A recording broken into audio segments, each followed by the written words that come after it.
Bismillahirrahmanirrahim. Assalamualaikum warahmatullahi wabarakatuh. Alhamdulillahi rabbil alamin. Wassalatu wassalamu ala sayyidil mursalin wa ala alihi wa sahbihi ajma'in. Rabbi syrah lana sudurana wa yassir lana umurana wa hlul 'uqdatam min alsinatina yafqahu aqwalana. Thabbit aqdamana tammin taqsirana ya rabbana rabbal alamin. La hawla wa la quwwata illa billahil aliyyil azim. La hawla wa la quwwata illa billah. La hawla wa la quwwata illa billahil aliyyil azim. Amma ba'd. Allahumma salli wa sallim wa barik ala sayyidina Muhammadin wa ala ali sayyidina Muhammad.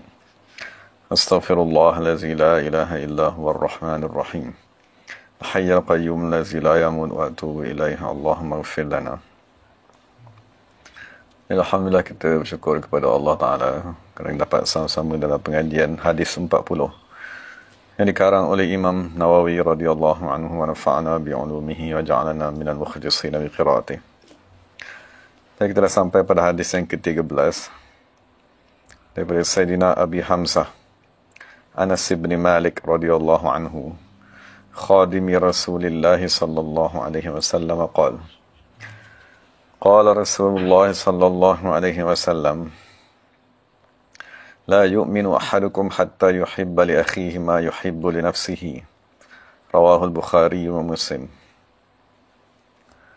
Jadi kita bacakan terjemahan yang bersama-sama dengan syarahan yang ditulis oleh Syekh Abdullah bin Muhammad Al-Jordani radhiyallahu anhu. Tadi sahabat yang meriwayatkan hadis ni ialah Sayyidina Anas bin Malik. Jadi nama panggilan ni ialah Abu Hamzah. Dari Nabi Muhammad SAW sendiri yang memanggilnya dengan Abu Hamzah. Jadi kenapa dia dipanggil dengan Hamzah tadi?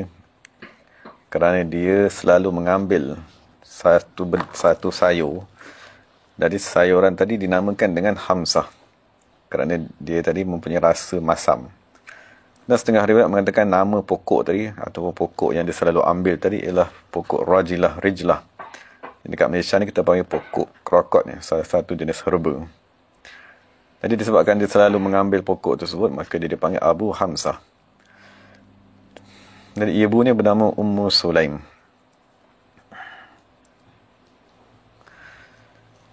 Ibunya tadi berkahwin dengan Abu Talhah setelah kewafatan bapa Sayyidina Anas yang bernama Malik. Setengah riwayat mengatakan bahawa Abu Talhah tadi, setelah kematian Malik, maka Abu Talhah meminang ibu Sayyidina Anas sebelum Abu Talhah tadi memeluk agama Islam. Maka ibu Sayyidina Anas yang bernama Ummu Sulaim tadi berkata, sesungguhnya aku gemar kepada kamu dan orang seperti kamu, maksudnya kamu seperti Abu Talhah ni, tidak akan ditolak. Tetapi kamu ialah orang yang kafir dan aku ialah perempuan yang Islam, yang beragama Islam. Sekiranya kamu tadi memeluk agama Islam, maka itulah mas kahwin bagiku. Aku tidak akan minta apa saja lagi harta selain daripada itu. Maka Abu Talhah memeluk agama Islam dan menikah dengan Ummu Sulaim. Masa itu salah satu cara dakwah, mengajak orang memeluk agama Islam dengan cara berkahwin. Dan tak kala Nabi SAW berhijrah dan telah sampai ke Madinah, maka ibu Sayyidina Anas membawa Sayyidina Anas dan berkata kepada Rasulullah SAW, wahai Rasulullah, ambillah pemuda ini untuk berkhidmat kepada kamu. Maka Nabi SAW pun menerimanya. Maka umur Sayyidina Anas pada ketika itu dah 10 tahun. Setengah riwayat mengatakan lebih kecil daripada itu, dan dia kekal berkhidmat kepada Nabi SAW sehingga Nabi meninggal dunia. Dan ini diriwayatkan bahawa sesungguhnya Nabi SAW, Sayyidina Anas berkata, aku berkhidmat kepada Rasulullah SAW selama 10 tahun. Setengah riwayat mengatakan 9 tahun, dan tidak pernah Nabi berkata kepadaku satu perkara yang aku buat, mengapa kamu buat perkara tersebut? Dan perkara yang aku tinggalkan, tak pernah Nabi tanya, mengapa kamu tinggalkan perkara tersebut? Jadi itu nak menceritakan tentang, maksudnya kita sebagai ibu bapa, salah satu tugasan ataupun salah satu cara untuk kita tidak mengajar adab kepada anak-anak kita ialah dengan menghantar anak tersebut kepada guru-guru agar mereka boleh membimbing. Dan satu ketika Sayyidina Anas berdiri menuangkan air kepada tangan baginda SAW. Salah satu khidmat yang dibuat adalah menuangkan air untuk Nabi tadi mengambil wuduk. Maka Nabi berkata kepada Sayyidina Anas, tidakkah kamu ingin aku mengajarkan kepada kamu 3 perkara yang kamu akan mendapat manfaat daripada perkara tersebut? Maka Daku berkata, ya wahai Rasulullah SAW. Maka Nabi kata, pada bila-bila masa kamu bertemu dengan salah seorang daripada umatku, maka hendaklah kamu tadi mengucapkan salam kepadanya. Mari kita jumpa orang, kita kata Assalamualaikum. Sama ada kita kenal ataupun kita tak kenal. Kemanfaatannya ialah yatul umruka. Nasib umur kamu akan menjadi panjang. Maksudnya apabila kita mendoakan, kita jumpa orang, kita doakan kesejahteraan kepada seseorang manusia, maka akan ada malaikat yang mendoakan kepada kita, kesejahteraanlah kepada kamu. Dan faedah kesejahteraan tadi ialah keselamatan daripada penyakit dan keselamatan daripada perkara yang menyebabkan seseorang tadi cepat meninggal dunia. Dan Nabi itu pertama, maksudnya mengucapkan salam. Yang kedua, Nabi ajar apabila kamu masuk kepada rumah kamu, kamu berilah salam kepada ahli rumah. Nescaya akan banyak keberkatan dan kebaikan di dalam rumah tersebut. Ini satu adab yang penting apabila kita masuk rumah. Jangan kita tahulah itu rumah kita, kan? Kita bapa, kita suami. Tapi bila kita masuk, kita kena hormat orang di dalam rumah tu dan kita kena ucapkan salam kepada mereka terlebih dahulu. Jangan kita masuk dan terus duduk, terus minum air dan seumpamanya.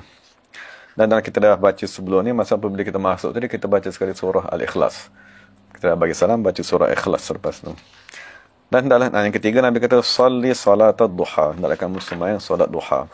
Kerana solat duha itu adalah solat-solat orang-orang yang bertaubat dan orang-orang yang baik.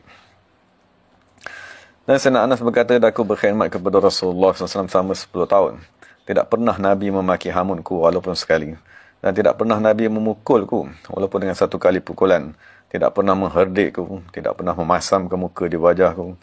Dan tidak pernah Nabi memerintahkan aku satu arahan dan aku berlambat-lambat.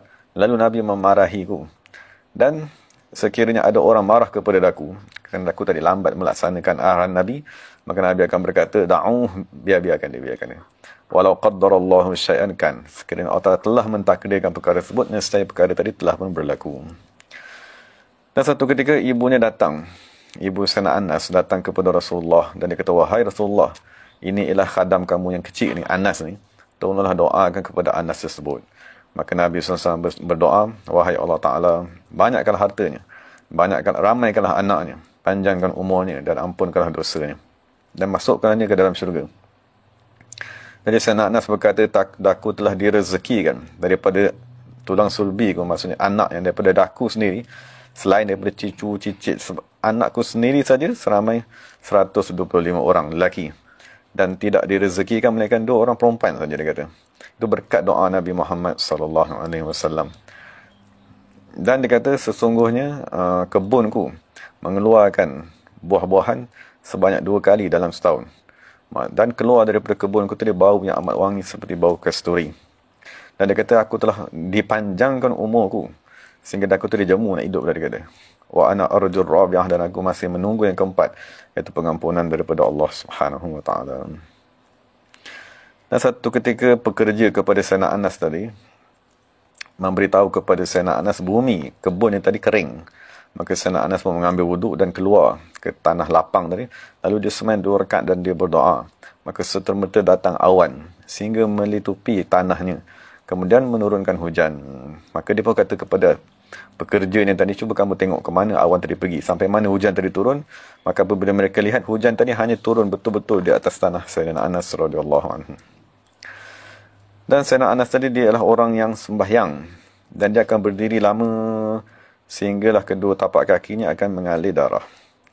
Dan dia tadi mengkhatamkan Al-Quran. Apabila dia tadi mengkhatamkan Al-Quran, dia akan menghimpunkan anak-anaknya dan ahli keluarganya dan berdoa kepada mereka. Maksudnya kita maklumlah apabila khatam Quran tadi doa mustajab. Dan berdiri tadi sampai keluar darah tu menunjukkan kepada itu ialah amalan yang berpanjangan. Sebab kalau satu hari dia kita berdiri, dia takkan keluar darah tu. Tapi itu memang amalannya setiap hari. Dan dia berperang bersama-sama dengan Nabi SAW sebanyak 8 peperangan. Dan dia tadi kekal berada di Madinah. Dan dia tadi menghadiri segala pembukaan kota-kota selepas kewafatan Nabi Muhammad SAW. Dan dia kekal tinggal di Basrah. Meninggal dunia di Basrah pada tahun 93 di zaman pemerintahan Hajjaj. Dan ulama bersisir pendapat pada umur Sayyidina Anas ketika dia meninggal dunia. Setengah ulama mengatakan 99 tahun, setengah mengatakan 106 tahun dan seumpamanya. Dan Sayyidina Anas mewasiatkan kepada anak muridnya, iaitu Thabit Al-Bunani. Dia kata, apabila aku meninggal dunia, kamu letaklah di bawah lidahku satu rambut daripada rambut Nabi Muhammad SAW. Maksud sebab dia kata, semasa aku hidup, aku banyak sangat bercakap. Banyak sangat menyampaikan hadis, mengajar sini. Dan aku takut lidahku tadi akan menyebabkan aku masuk ke dalam neraka. Jadi caranya nak menyelamatkan lidah ni adalah dengan meletak rambut Nabi SAW. Dan apabila dia meninggal dunia, dia dimandikan oleh Muhammad ibn Sirin. Dan dia adalah sahabat yang terakhir sekali meninggal dunia di Basrah. Dan dikebumikan di kawasan perumahannya lah. Lebih kurang berapa kilometer daripada bandar Basrah tadi. Itu riwayat hidup penulis, riwayat hidup perawi itu Sayyidina Anas bin Malik radhiyallahu anhu. Jadi kita masuk kepada nas hadis. Rasulullah SAW bersabda, la yu'minu ahadukum, tidak akan beriman salah seorang daripada kamu. Jadi dalam syarah nyatakan imanan kamilan, keimanan yang sempurna, hatta sehinggalah yuhibba, dia tadi mencintai, li akhihi, kepada saudaranya, ma yuhibbu, perkara yang dia sukai, li nafsihi, bagi dirinya sendiri.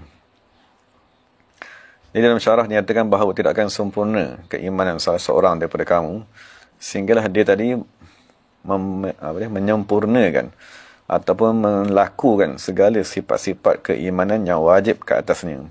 Jadi salah satu sifat keimanan yang wajib ke atas kita, maksud kita ada maklum ada perkara yang wajib seperti semayang, ada perkara yang wajib seperti puasa di bulan Ramadan. Tapi ada satu lagi perkara yang wajib, iaitu hubbuhu li akhi ma yuhibbu li nafsihi. Dia mencintai kepada saudaranya perkara yang dia cintai kepada dirinya sendiri. Maksudnya dia tadi menyukai agar berlaku, dikurniakan kepada saudaranya perkara yang berlaku juga pada dirinya, perkara baik yang dikurniakan kepada dirinya.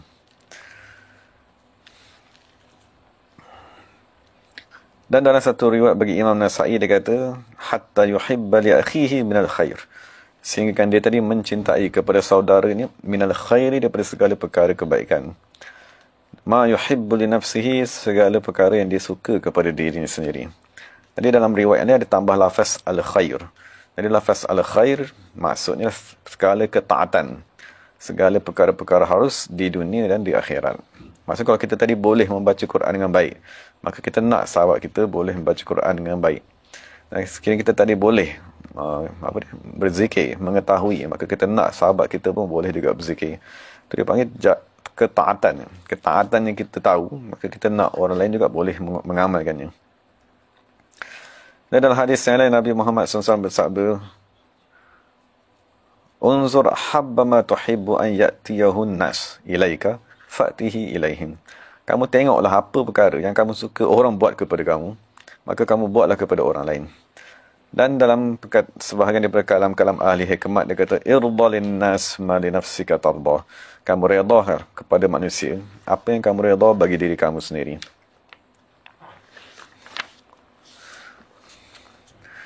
Jadi Imam Karmani radhiyallahu anhu berkata, jadi dalam hadis ini Nabi kata kita mencintai perkara yang kita cinta berlaku kepada sahabat kita. Jadi diterbalikkan ayat tadi tu. Maksud Imam Karmani berkata, setengah daripada tanda keimanan an yubghidha li akhihi, maksudnya dia tadi tak suka berlaku kepada saudaranya perkara yang dia sendiri tidak suka berlaku kepada dirinya minasyarr, daripada kejahatan. Maksud kalau kita tak suka diri kita berada di dalam neraka, maka kita sepatutnya juga tak suka isteri kita pun berada di dalam neraka, anak-anak kita pun berada dalam neraka dan seumpamanya. Jadi itu ya mafhum, makna tersirat daripada hadis Nabi Muhammad SAW. Jadi ditanya kepada salah seorang daripada tabi'in yang bernama Al-Ahnaf Ibn Qais. Dia adalah orang yang sangat lemah lembut, maksudnya yang boleh menjaga diri daripada sifat marah. Jadi orang bertanya kepadanya, mimman ta'allamtal hilm, daripada mana kamu belajar akhlak yang baik ni, bersopan santun, tak marah dan seumpama. Dia kata, min nafsi, daripada diriku sendiri. Maka orang tanya, macam mana kamu belajar daripada diri kamu sendiri? Dia kata, kuntu idza karihtu syai'an min ghairi lam af'al bi ahadin mithlah. Dia kata, aku sekiranya aku tak suka sesuatu perkara daripada orang lain, maksudnya aku tak suka orang kutuk aku tak suka orang ganggu aku, lam af'al bi ahadin mislah, maka aku pun tak lakukan perkara tersebut kepada orang lain. Dalam Musnad Imam Ahmad bin Hanbal radhiyallahu anhu daripada Yazid bin Asad al-Qurashi, dia berkata, Nabi Muhammad SAW berkata kepadaku, atuhibbul jannah, adakah kamu tadi suka kepada syurga? Maka aku berkata, ya. Maka Nabi kata, fa'ahibba li akhik, hendaklah kamu tadi suka kepada saudara kamu, ma tuhibbu li nafsika, perkara yang kamu suka berlaku pada diri kamu sendiri. Dan diriwayatkan bahawa sesungguhnya sebahagian manusia tadi, sebahagian daripada orang beriman tadi, dia tadi lihat ada banyak tikus di dalam rumahnya. Jadi orang pun kata kepada dia, kamu pergilah bela kucing. Kalau kamu bela kucing, nanti tikus-tikus tadi larilah. Jadi dia kata, betul, dia kata, tapi aku takut sekiranya aku bela kucing, nanti tikus-tikus ni dengar suara kucing, jadi dia lari kepada rumah jiran-jiran. Maka aku tak suka. Maka jadi dia kata, sekiranya tikus tadi telah lari kepada rumah jiran, maka aku suka kepada diriku benda yang aku tak suka kepada benda tu berlaku kepada mereka.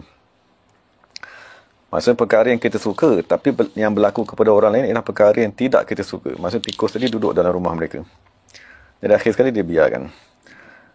Jadi dinyatakan bahawa hadis ini adalah satu kaedah daripada kaedah Islam yang agung. Yang dimaksudkan daripada hadis ini ialah menuntut persamaan agar terlahirnya kecintaan antara dua orang manusia dan kekal kemesraan di kalangan manusia dan urusan mereka menjadi sempurna. Jadi itu dipanggil persamaan. Maksudnya sekiranya kita ada satu benda, kita nakkan orang tadi ada benda yang sama. Sekiranya kita ada satu kelebihan, kita nakkan kawan kita ada satu kelebihan yang sama. Itu dipanggil al-musawat. Suka apa yang ada pada diri kita berada pada orang lain. Itu satu tahap keimanan. Tahap yang lebih tinggi yang dinyatakan dalam syarah ni ialah al-ithar. Al-ithar ni maknanya mengutamakan orang lain lebih daripada dirinya sendiri. Fahuwa amrun azim. Itulah perkara yang amat agung yang Allah Ta'ala puji ahli ini di dalam Al-Quran secara khusus. Maksudnya Allah Ta'ala berfirman, wa yu'thiruna ala anfusihim walau kana bihim khasasah. Mereka mengutamakan orang lain di atas diri mereka sendiri walaupun mereka tadi mempunyai hajat yang teramat sangat. Jadi sebagai contoh nyatakan bahawa salah satu sebab penurunan ayat tersebut ialah satu orang lelaki daripada sahabat Nabi SAW, dia hadiahkan kepadanya kambing, daging kambing. Jadi apabila dia dapat hadiah tadi, daging kambing dah dimasak tadi. Bukan, maksudnya dia hadiahkan kambing yang masih belum dimasak tadi. Jadi dia kata saudaraku si Fulan dan ahli keluarganya lebih memerlukan kepada makanan ini. Jadi dia pun hantar makanan itu kepada sahabatnya. Dan apabila sampai kepada sahabatnya, sahabat pun kata perkara yang sama juga, hantar kepada orang lain. Dan apabila sampai kepada orang lain, dipindah-pindahkan makanan itu sehingga kepada 7 buah rumah dan akhirnya sampai balik kepada rumahnya. Rumah orang yang paling awal tadi. Dan setengah riwayat mengatakan salah satu sebab turunnya ayat tadi ialah salah seorang lelaki datang kepada Rasulullah SAW. Maka dia berkata, wahai Rasulullah, aku ni dah tersangat penat, tak larat dia kata. Maksudnya dia tak ada makanan, dia kelaparan. Dan apabila Nabi tengok orang tadi amat lapar dan sampai dah tak berdaya, maka Nabi pun tanya kepada isteri-isteri baginda, adakah kamu tadi mempunyai makanan? Maka jawapan isteri-isteri Nabi, ma indana illal ma'.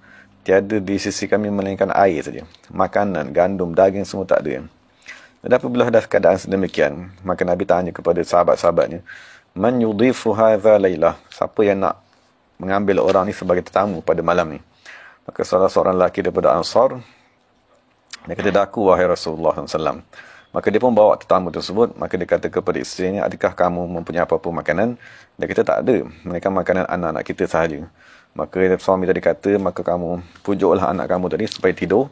Dan apabila tetamu kita masuk, kan, padamkan lampu, tidurkan anak-anak tadi, dan hidangkan makanan kepada tetamu tadi. Dan kita pun berlakonlah seolah-olah kita sedang makan. Maksud suami isteri makan di satu tempat lain dan tetamu makan di kawasan yang lain. Maksudnya ini semua kisah-kisah yang menyatakan tentang al-isar. Maksudnya mengutamakan orang lain lebih daripada diri sendiri. Dan diriwayatkan satu orang lelaki, dia tadi berpuasa di zaman Nabi Muhammad SAW. Maka apabila masuk waktu petang, hampir berbuka, dia tak menjumpai apa-apa makanan untuk dia berbuka, melainkan air saja. Maka dia pun minum air. Jadi sebab tak ada makanan, besok puasa lagi. Sampailah pada hari yang ketiga, maka dia dah tak larat dah. Maksud kelaparan tadi itu menyebabkan badannya jadi lemah. Maka salah seorang daripada Ansar, dia memerhatikan keadaan tersebut dan dia perasan orang tadi dah 3 hari berpuasa tak makan. Jadi dia bawa orang tersebut ke rumahnya dan dia bertanya kepada ahli rumahnya, adakah kamu tadi mempunyai apa-apa makanan? Maka dia kata, ada makanan tapi untuk seorang saja makan. Padahal kedua-dua ahli rumah tadi, suami isteri pun, keduanya pun berpuasa. Dan mereka mempunyai seorang anak perempuan yang masih kecil lah. Maka suami pun berkata kepada isterinya, sekiranya tetamu kita tadi datang, maka kamu tidurkan anak kita dan padamkan lampu, dia kata. Dan kita zahirkan kepada tetamu tadi yang kita pun sedang makan di ruang yang lain lah. Sehingga tetamu kita tadi kenyang. Jadi mereka pun masak makanan tersebut dan hidangkan kepada tetamu. Maka disebabkan perbuatan tersebut, maka Allah menurunkan ayat ni, memuji mereka, mengutamakan orang lain walaupun mereka tadi mempunyai hajat. Dan diriwayatkan bahawa sesungguhnya Sayyidina Umar bin Khattab radhiyallahu anhu, dia mengambil 400 dinar. 400 dinar ni kalau hari ni lebih kurang dalam 400,000 ringgit. Jadi dia letakkan 400 dinar tu dalam satu kantung wang dan dia bagi kepada khadam ni. Dia kata, bawa duit ni pergi kepada Sayyidina Abi Ubaidah ibn Jarrah. Jadi dia kata, Sayyidina Umar kata, bila kamu dah bagi kepada Abu Ubaidah, kamu tunggu, tengok apa yang dia buat dengan duit tadi tu. Kemudian barulah kamu balik kepadaku. Jadi pemuda tadi pun pergi bawa duit tadi kepada Sayyidina Abu Ubaidah. Jadi dia kata, wahai Amirul Mukminin. Maksudnya apabila pemuda tadi dah jumpa kepada Abu Ubaidah, dia kata, wahai, dia kata Amirul Mukminin, iaitu Sayyidina Umar. Dia kata, ini ialah duit untuk keperluan kamu, untuk hajat kamu sendiri. Maksudnya duit itu secara khusus kepada Sayyidina Abu Ubaidah. Kemudian Abu Ubaidah berkata, moga-moga Allah Subhanahu Wa Taala merahmati Sayyidina Umar. Kemudian dia panggil dia punya hamba perempuan ni. Dia kata kepada hamba perempuannya, ambil 7 dinar, pergi kepada si fulan. Ambil 5 dinar, pergi kepada si fulan. Ambil berapa dinar. Diutuskan seorang kepada si fulan. Hatta amfadhaha, sehinggalah habis 400 dinar tersebut. Maka khadam tadi pun balik semula kepada Sayyidina Umar dan memberitahu apa yang dia dapati daripada perbuatan Abu Ubaidah ibn Jarrah. Kemudian Sayyidina Umar menyediakan 400 dinar juga dan dihantar kepada Muaz ibn Jabal. Mereka kata, bawa duit ni kepada Sayyidina Muaz bin Jabal dan tunggu di rumah, dia kata. Sampailah tengok apa yang dibuat dengan duit tersebut. Maka apabila dia tadi sampai dan dia kata, ini adalah hadiah daripada Amirul Mukminin kepada kamu untuk hajat kamu sendiri. Maka Sayyidina Muaz bin Jabal berkata, rahimahullah, moga-moga Allah merahmati Sayyidina Umar. Jadi dia panggil juga kepada hamba perempuan dia, wahai hamba perempuanku, pergi kepada rumah sepulan bagi duit. Sedemikian, pergi kepada rumah sepulan bagi duit, sehinggalah isteri Muaz bin Jabal, dia berkata, nahnu wallahi masakin. Dia kata, kami ni, kita ni ahli rumah ni, demi Allah Ta'ala lebih miskin juga. Maksudnya miskin juga. Dia kata, fa'atina, maka berikanlah sedikit, berikan kepada kami juga. Maka dalam kantong tadi tu tinggal menaikkan 2 dinar saja. Maka Sayyidina Muaz bin Jabal memberikan 2 dinar tersebut kepada isterinya. Maka Sayyidina Umar, maka pemuda tersebut balik semula kepada Sayyidina Umar dan memberitahu kepada Sayyidina Umar tentang perbuatan Muaz bin Jabal. Maka gembiralah Sayyidina Umar radhiyallahu anhu dan Sayyidina Umar berkata, innahum ikhwatun ba'duhum min ba'd. Mereka tadi adalah saudara se-Islam, seiman, yang perbuatan mereka sama seperti perbuatan yang lain. Dan dalam satu kisah diriwayatkan daripada Sayyidina Abi Jaham Ibn Huzaifah Al-Adawi. Dia berkata, aku pergi menghadiri peperangan Yarmouk. Dan apabila peperangan tadi dah tamat, dia kata, aku cari sepupu. Dan dia bersama-sama aku ni ada air lah. Dia nak tengok kan orang tadi kalau dia orang dah hampir meninggal dunia. Jadi dia akan bagi minum air untuk menghilangkan dahaga seseorang tersebut. Jadi apabila aku jumpa anak saudara aku, dia kata, ataupun sepupu dia, maka aku tengok dia ni dah hampir nak meninggal dunia dah. Jadi aku pun nak bagi dia minum air lah. Jadi apabila aku nak bagi dia minum air, dia kata, boleh aku nak minum, dia kata. Tiba-tiba ada orang di sebelahnya yang hampir meninggal dunia juga. Maksudnya dia kata, orang di sebelah tadi pun mengisyaratkan dia pun nak air juga. Maka sepupu aku tadi kata, pergilah kepada orang di sebelah tadi, kan, berilah air kepada orang tersebut. Tiba-tiba orang yang berada di sebelah tadi ialah Hisham ibn Al-As, salah seorang sahabat Nabi Muhammad SAW. Maka Apabila sampai kepada Hisham ibn Al-As, dia kata, aku nak beri kamu air ni. Dia kata, boleh, sila, dia kata. Tiba-tiba ada orang sebelah lagi. Kan, dia pun membunyikan suara, kan, maksudnya, inginkan air juga. Maka Hisham mengisyaratkan agar pergi bagi air kepada orang tersebut. Maka apabila dia pergi kepada orang ketiga tadi, pertama sepupu dia, kedua Hisham ibn As, apabila sampai pada orang ketiga, dia tengok orang ketiga dia dah mati dah. Tak sempat dia nak bagi minum air, orang tu dah mati. Kemudian dia kembali semula kepada Hisham yang tengah-tengah tadi. Maka Hisham tu telah meninggal dunia. Dan apabila dia kembali semula kepada sepupunya, maka dia mendapati sepupunya juga telah meninggal dunia. Rahmatullahi ta'ala alaihim ajma'in. Moga-moga Allah Ta'ala memberi rahmat kepada mereka seluruhnya. Dan ini tingkatan yang kedua. Maksudnya diistilahkan sebagai al-ithar. Mengutamakan orang lain melebihi daripada diri kita sendiri. Jadi itu ialah beberapa perkara kan, dan kisah panduan tauladan yang dinyatakan oleh penulis syarah radhiyallahu anhu. Jadi sebagai penutupnya kita tengok beberapa kesimpulan lah daripada hadis yang amat agung ni, hadis yang ke-13. Jadi pertamanya kita boleh dapat daripada lafaz la yu'minu ahadukum. Maksud lafaz la yu'minu ahadukum ni dia merujuk kepada makna tidak beriman salah seorang daripada kamu. Jadi lafaz tidak beriman salah seorang daripada kamu ni dia merujuk kepada Nabi nak mengajar kepada kita supaya kita jangan mendakwa. Maksud jangan kita tadi mendakwa diri kita orang beriman, kan? Diri kita orang yang ikhlas, diri kita ialah orang yang bertakwa, kan? Diri kita ialah orang yang selamat. Jadi di awal lagi Nabi ajar jangan sekali-kali kamu mendakwa diri kamu ialah orang yang beriman. Kerana salah satu daripada masalah orang yang ingin mendekatkan diri kepada Allah, apabila dia dah mula beribadat, kan, apabila dia tadi dah mula mengamalkan amalan, dia akan datang bisikan dalam diri ni kata, oh engkaulah wali Allah, oh engkaulah orang yang baik, oh engkaulah orang yang hebat, kan, engkaulah orang yang ada maqam, engkaulah orang yang ada kedudukan.